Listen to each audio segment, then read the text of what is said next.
Well, I'm back. Let's talk about the inside of pants.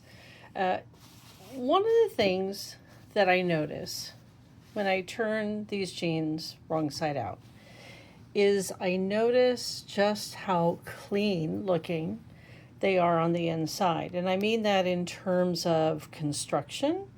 Um, Largely, I think this has to do with if we look at the yoke, we look at the center back seam, they're both, um,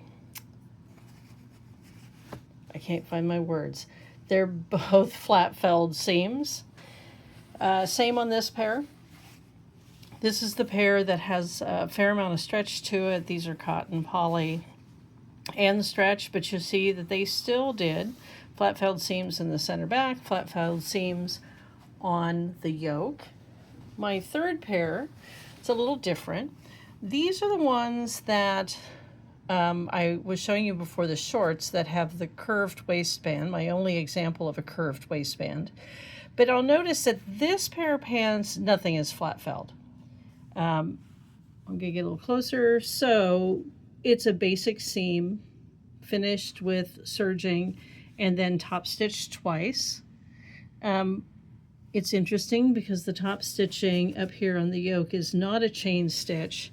However, the top stitching down on the crotch seam is a chain stitch. Let me get a little closer so you can see up here and see the difference. But you'll notice the difference when I look at the flat felled example and just how clean and neat everything looks, and the sample with all of the stitch the seam, serge it, then top stitch it down. It's not bad, it's just different, and it's just something to note. I'm not familiar with D. Jeans brand. I think these were a TJ Maxx purchase. So that's what the backs look. They're very clean looking. You can see the top stitching on the pockets from the back side. And here it is. I think this is interesting where the edge stitching follows the shape and the next line in, they actually curve and curved it around. And then we can go up and we can see there is bar tacking here at the top of the pocket. The top of the pocket, this would be the bar tacking that is at, this pair of pants has a flap on it. Over here, same thing. We have edge stitching, we have top stitching. These follow, they look to be approximately probably a fat quarter apart from each other with bar tacking at the top. When I flip these over, we can see this pair. We'll look at it first. Same thing. So my inseam is also just a regular seam, serged and then edge stitched. Same with the center front seam. Pretty much everything else, my fly is also the edge, the unfolded edge of my fly shield is also serged and then stitched down. This is a good place to see where they put the bar tacks for holding things together. You'll notice over here, that's interesting, there's a couple. This little stitch right here is actually an extra stitch that doesn't go all the way to the front. It is actually just stitched onto the fly facing, turned back, so extra little piece to keep that down. There's the bar tacking. That would be over to the side. Let me flip it again. Whoops, it's on the inside. That's the bar tacking that's right there. And then the bar tacking that's right here, that's right at the opening of the fly, we can see that here. So that makes perfect sense to me.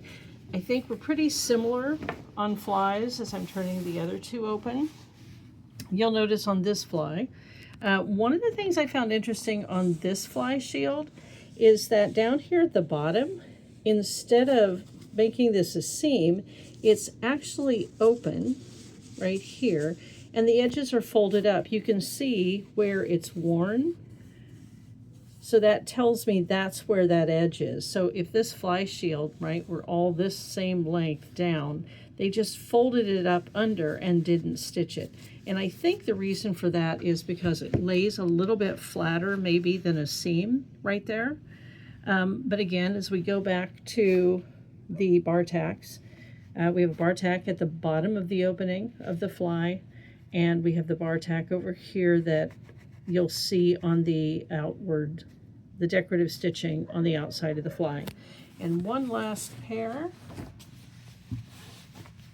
same thing here. This is the pair that looks very much like our closet core pattern, and it also is not, is it stitched down here? Nope, it is stitched down here.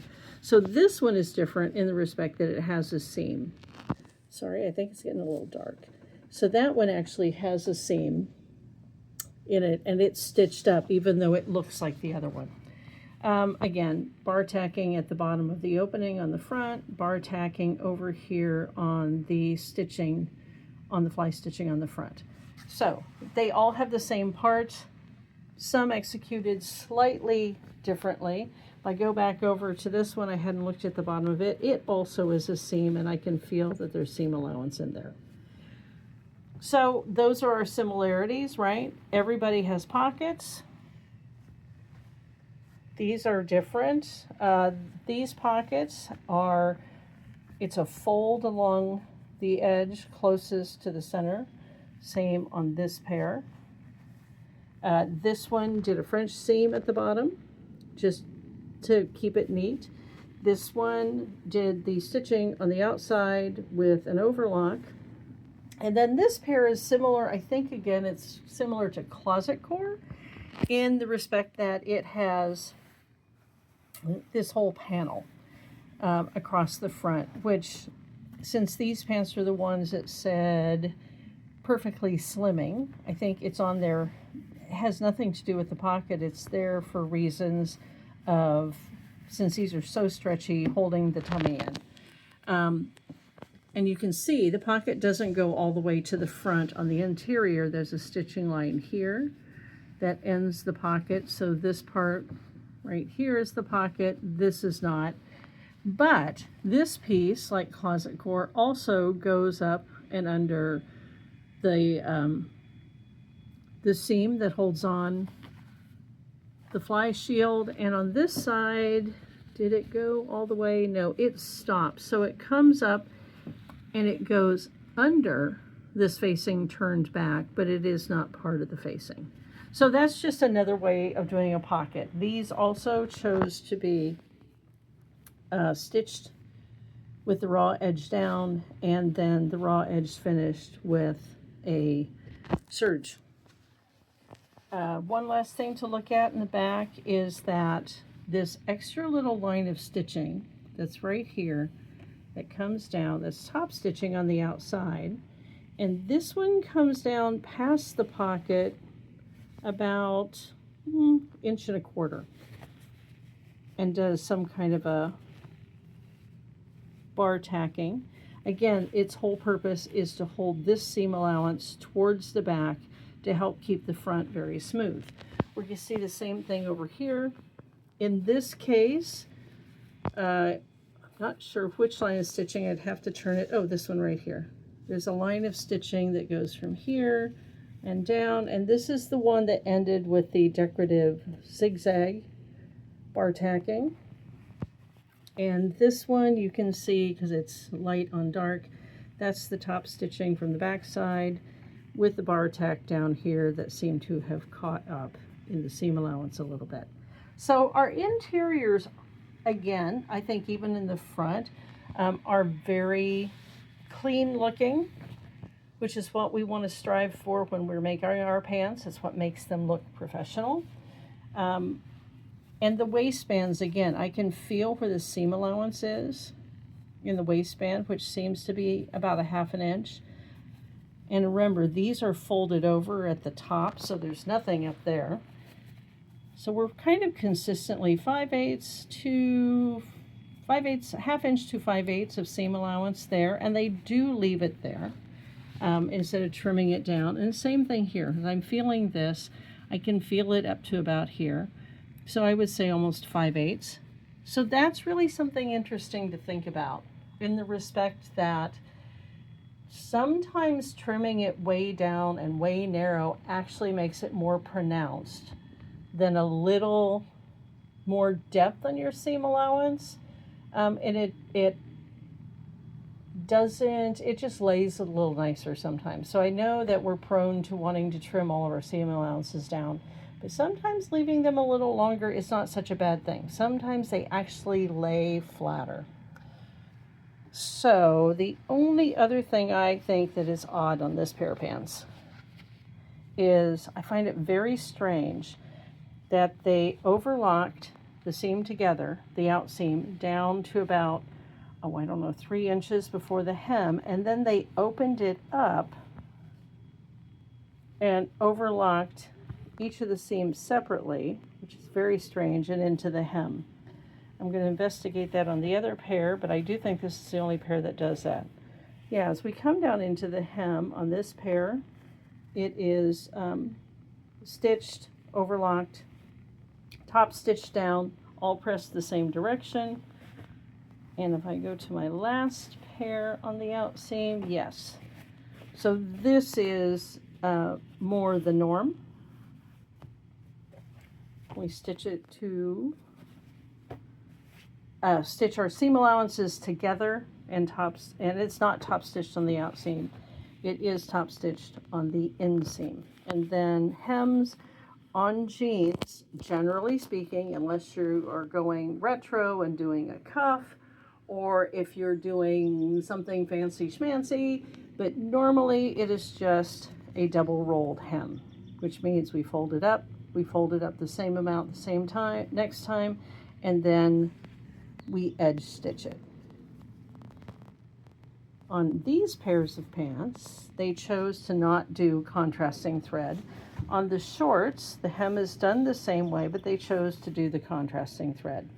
So I think, as I go back, what I think is interesting as we look through, more pairs of pants, we look through more pair of jeans, we see what the similarities are, we see what the differences are, and we realize that, pretty much anything goes. So stylistically, when you jump into that second and third pair of pants, you can feel hopefully empowered to change it up a little bit. The components are all there, the pieces are all there, but how you treat them, the choices that you make can be uniquely yours. And that is, I think, the essence of what we're doing in this class. They're your choices. They're your choice in fit, they're your choice of fabric, they're your choice of how you treat the components, and your choice of finishing. So there you go. There's my little walk down 6 pair of pants and comparing them and contrasting them. And I look forward to further conversations about jeans.